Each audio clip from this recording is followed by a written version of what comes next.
And good evening and welcome to your view with me, Mcebo Dlamini. We're coming to you live from Linden here in Johannesburg. Of course, we're tracking that corona story for you, coronavirus update from the northwest.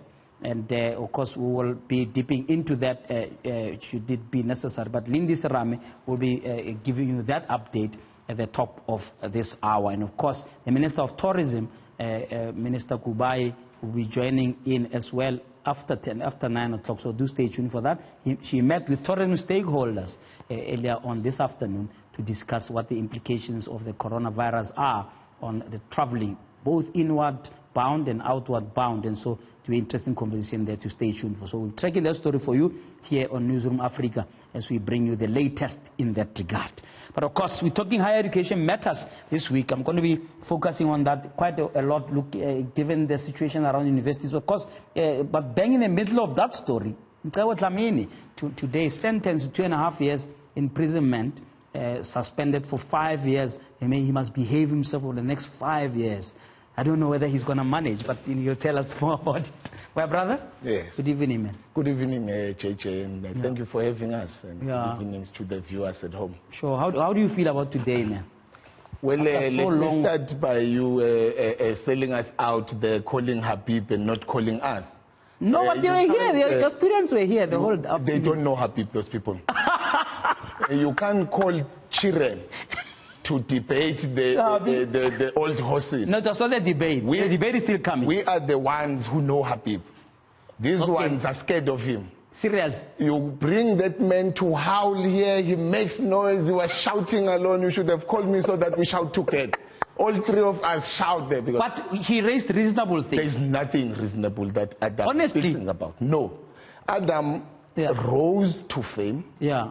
When we were going to Polokwane in the ANC, and he became a political analyst, mushroomed from nowhere to be a political analyst. I think he's working for you, Jay. Supporting the very same Jacob Zuma that he's insulting today.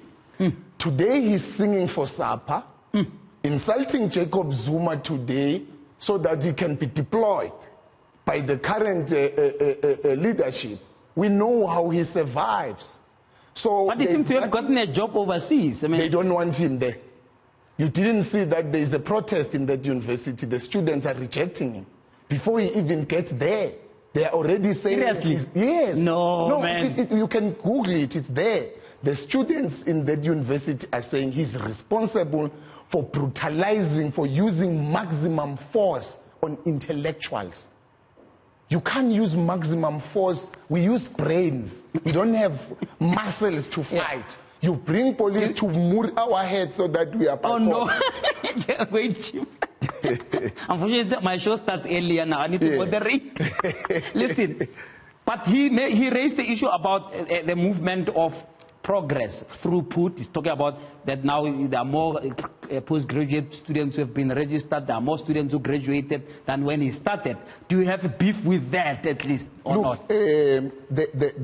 Well, in as much as he says that, he must then acknowledge the leadership that he's ridiculing, saying that they profile themselves, they're in parliament, they're doing what they want. We pushed him for that.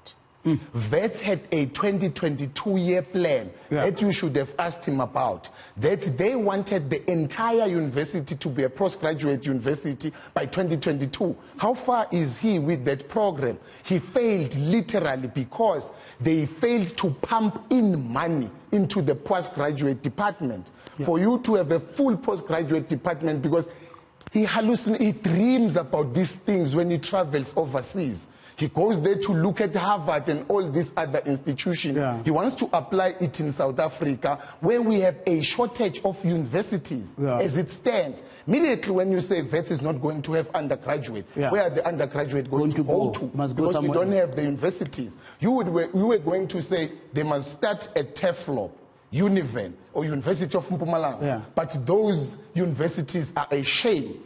Collapsed by the very same Habib, because remember Habib was the chairman of all vice-chancellors in South Africa. At some point, so when all these universities are collapsing, it's his responsibility, because he wants VET to shine alone, and Univen and TEFLOP remains a joke where the masses of our people, the poor of the poorest. At Univen, there is no foreign student. In Teflop, there is no foreign student. In Ngoye, Unizul, Fort Hare, those are the black masses of our people who literally need education. Foreign students are in the top big 5 universities because their countries they only fund the lucrative universities. That's postgraduate as we speak. Only international students are a majority there. Those are the things you should have asked him. Why are only international students at VET the ones doing postgraduate? It's because they have funding from their own countries. VET doesn't have a mechanism to fund its own postgraduates.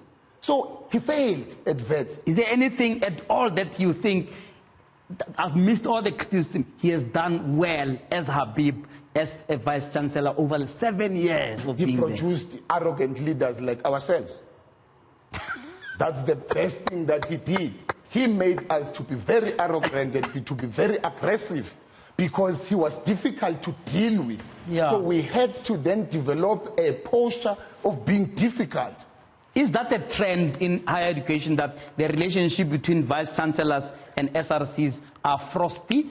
Or is the situation at VET like almost an exception? Well, at the moment, every student leader is an enemy of management. A student leader who's a darling of management is a sellout. It means you go there to eat biscuits and tennis and rooibos. Then you sell the student. It's happening across the country.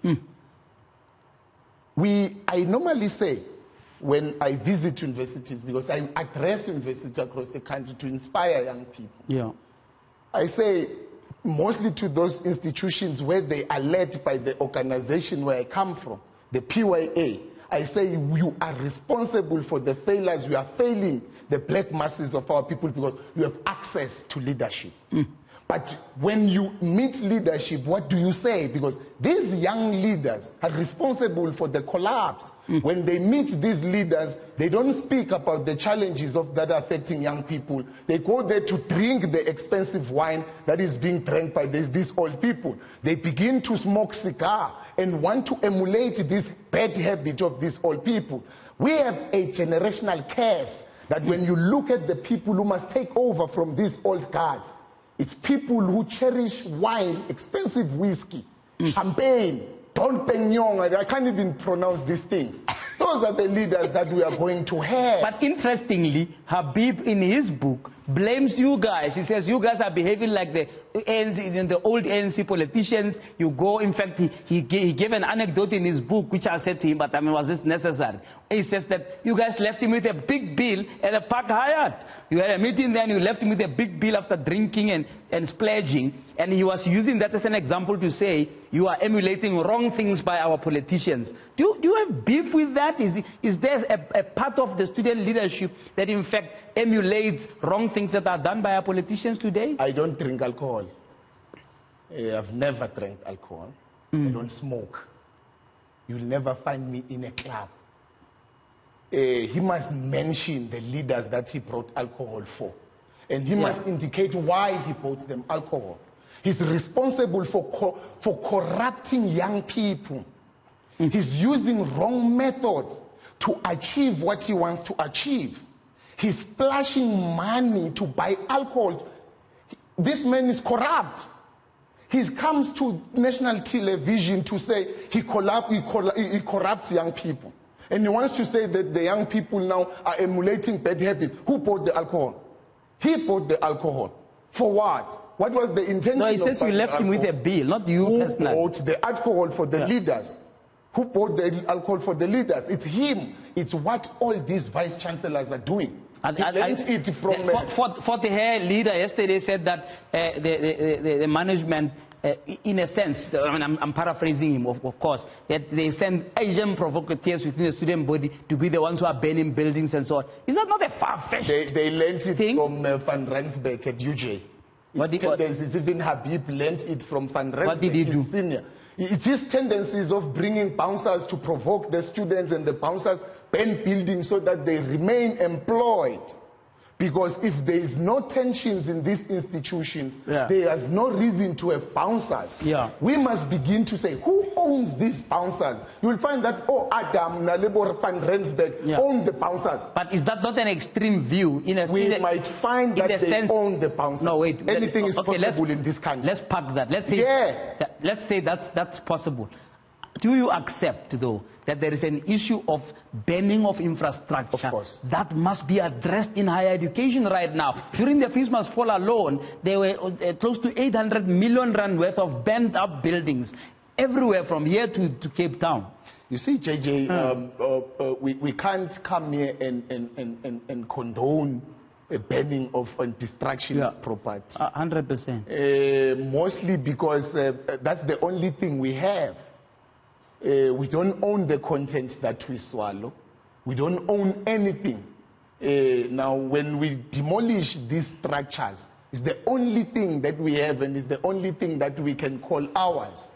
And if you have noticed, most of the violent protests happen in the pro-black institutions, the poor of the poorest.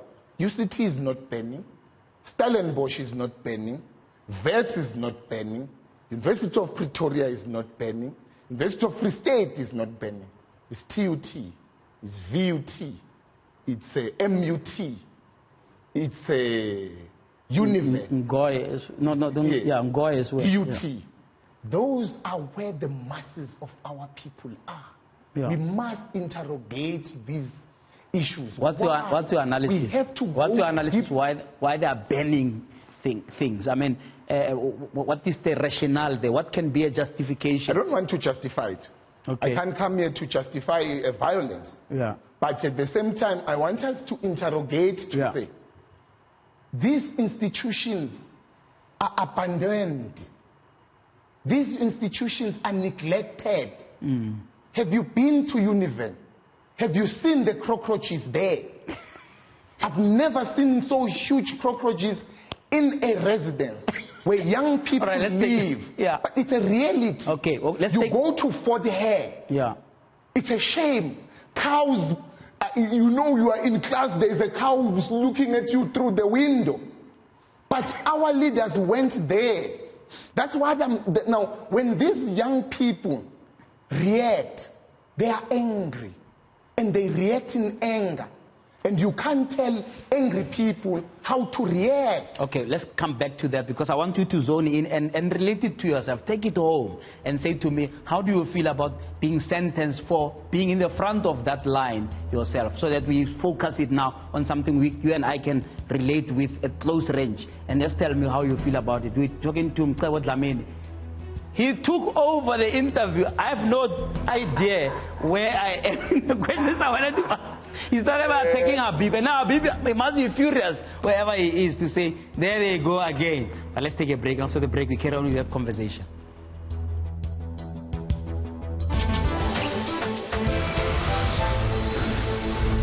Files are falling out here on your view with Mcebo Dlamini. I wish you were on air throughout for you to hear, to eavesdrop on what we were saying. But nevertheless, just bring it home to me. You know, 2.5 years, this is serious. And it was painful what you wrote this afternoon on Twitter, that your legal career is over. Right? And I mean, you spend your time, going through this thing because you wanted to be in the legal fraternity and so on. How does it make you feel? And to you, would you then say, and I know maybe you are limited in what you can say given this thing is hanging over you, but in your view, is it something where you feel that you are isolated for something that was a broader cause? Oh, well, look, JJ, today we went to court and then we came out with the verdict. We were found guilty and sentenced. We take the sentence with mixed feelings. Part of me is relieved that, look, we are closing the chapter. We've been going to court for the longest of time. My mother died still going to court because my mother passed away in May 2018. She was there with me throughout 2016, 2017 to 2018. And then till to this day. My sister passed away in 2017. My brother passed away last year. So it's been a tragedy after another tragedy. So it's a difficult process. So I have kids of my own, and I have kids of my late brother and my late sister that I am responsible for. So which then means that the life out of vets is no longer about me, but for those that depend on me and those that I live with every day, who look up to me. So now we accepted that it's gone. The difficult part of it is that now I am unemployable. I've spent more than 12 years at university, coming out coming out with 3 different qualifications in the process. So, but the main one was the postgraduate LLB, in that I had intended in becoming an advocate. And I already had looked at the whole that I will go to Tumanokwe there and work under Tembega and Waitobi and Absolutely. So I was going to be one of the best legal minds in future, I hoped. So all that has came to a standstill as I am sitting next to you, because we don't know the way forward. It happened today. We now need to go back and reflect and plan. So I am unemployable because I won't have fit and proper because of the criminal record. I'm unemployable with the other degrees that I have because I won't have certificate of good conduct from Adam Habib. Because for me to be employed anywhere, should it be Sasol, should it be anywhere, I need a transcript. And the transcript comes with a certificate of good conduct. So I won't have, who will employ someone who doesn't have a certificate of good conduct? Because I won't have the certificate of good conduct because the charges that I'm found guilty of, the things took place in the vet's presence. So I won't have good conduct. So that's the dilemma we are at the moment. We are fine with the case ending. We are happy it has ended. It's been a problem. Was this an appeal? Were you at the appeal stage? No. It was first. So you can still appeal? The sentence. Well, what are the prospects of winning? Look, we looked at that process, but we are saying I pleaded guilty to the to being the leader of the movement. I didn't deny that I led the protest because I did lead the protest. So now that's why then I am then found guilty of public violence, because the protests were violent by their nature and we were the leaders of the protest. We can argue that, but I was not the only leader and blah, blah, blah. So the others, that's what I was saying, did you feel isolated in that this was obviously a collective thing, it was not a Mcebo Dlamini protest? Well, every revolution has casualties. We are suffering the consequences now, and it's painful. I can't come here and pretend as if we are not feeling anything. You begin to think about a lot of things. Where to from here? How am I going to survive? My mom is not there. There's, that these people, who are looking up around me who say, whether you are found guilty or not, they must have food going to school. They must have toiletry. And from a family of girls, these people, it's girls. You don't expect them to rely on these comrades. Comrades who are, what are they being called? What is this name of theirs, of comrades? I hope you don't mean blessers. Blesser. Oh no. And then I can't afford to have my nieces now relying on these blessers because they've subjected me unemployed. Then they take the responsibility. What are you busy with currently because this case dragged out for 3 years? I'm still doing the postgraduate. I only left vets this year. I see. So this year we are looking forward to a new chapter in your life. I'm supposed to be then to Manokwe wearing a tie. Swinging there with Dali there, you see. So all those things are now... so you need to go back to a drawing board. I need to go back to a drawing board, but we have options. They are limited in that we can appeal to the president for a pardon. We can then appeal to the Minister of Justice for expungement. In that, just so that there's no criminal record. So that there's no criminal record, then I can continue with the legal career. Yeah. So those are the only avenues we have at the moment, and we will utilize them. Let's come back to the issue of the banning and what have you is being raised time and time again. The Takeshe matter was the most prominent, right? That he ended actually in prison, behind bars for months on end. He's now out on parole. Habib, by the way, commented on that to say, yeah, it means they changed the rules to make sure that he's out. But I don't want us to dwell on that. Just to dwell on the issue that says, take it to the community. Right?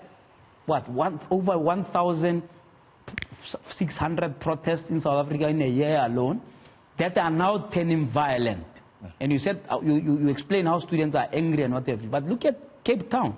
They banned trains to a point where the central line has been closed. Look at some of the protests where libraries and clinics are banned. In Mamelodi, just ahead of the local government elections, the clinic was banned down because the people didn't want to go to this or something, or they wanted Suputla. How in your view must we start handling this? Is there a way in which you can still make our point, protest seriously, ensure that people understand that they cannot just ride roughshod over our people, right? But ensure that we protect with our very lives, right? Property that now belongs to us. That's different in our time in the 80s where these things we say, yeah, it's not our money, it belongs to the Afrikaners. Now these things belong to us. Largely, this infrastructure it belongs to our children. And if we bend down a library, the following week we will be needing those books. Address me on that, how you see it from your perspective going forward. Because it's carrying on. It's like, this weekend, there was a CPUT was on fire. Of course. Well, look, JJ, we can attack this argument in many dimensions. But I don't want to come here and justify public violence. These protests must end. The banning, we can't, it's unjustifiable. But I want then, in as much as we blame or condemn the public, we must also say violent protests in South Africa are not new. The ANC used violent protest to distract the apartheid government. We are children of those who used the violence. When the ANC came back from exile, it never rehabilitated its people in terms of how to address matters. It's a problem, it's something that it's learned, it's a learned behavior to distract property. It was done by them, it is being done to them. They fail to rehabilitate their own people. Now, a lot of our people, even comrades, cadres of the ANC, real MK people, not the ones who are marching every day, the young ones who are getting younger and younger every day.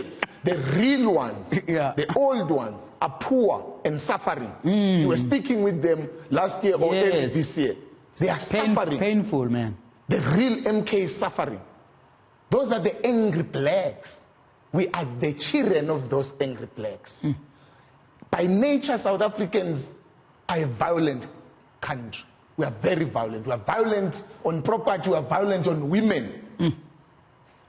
Now, it then says there is a need for a decisive leadership. A leadership that will be a role model.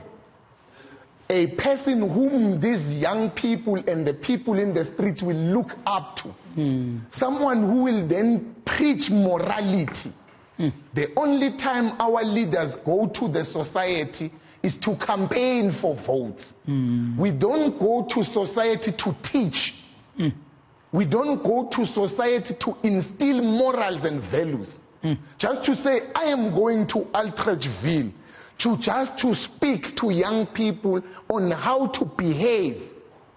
I am going to Tofimvaba, Lusikisiki, or Duchwa, or I am going to Ziras as I will be going to Ziras, just to speak to young people to say, there is a South Africa that we need. This South Africa that we need needs this behavior. Yeah. We need ministers who will be role models. We look up to them.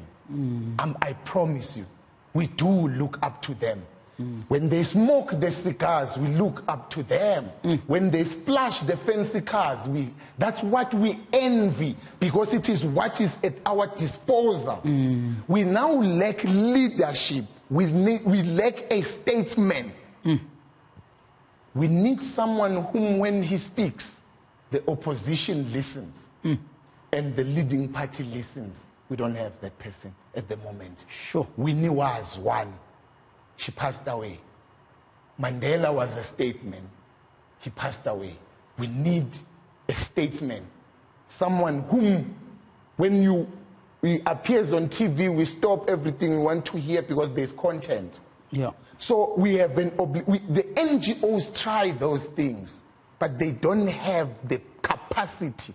We don't see it as their responsibility to do it. It must be done by the politicians. They must live a life for the people. Immediately when they occupy those positions, they cease to exist, but they become leaders that we look up to. We all do bad things and we get reminded, hey, young people are looking up to you. Listen, I wish we had more time, but I think that should be a message we can leave it at in terms of what the other leaders, because remember, these leaders you are talking about, it's maybe you are the leader that you are waiting for. And those student leaders who were here yesterday who are leading all of these protests, in 10 years' time they'll be members of parliament or even less. And people will be saying to them, you know, is this the leadership that can take this country forward? But listen, man, thank you and all the best with whatever you are planning going forward. And thanks for coming to talk to us, especially on a day like this. Thank you. Where, you know, I'm quite sure it's quite heavy on you. Of course. But all the best, man. Yeah, this is home. And, ours is to awaken the black race. Ours is to teach. Absolutely. Our responsibility now is to teach. Yeah. We conscientize.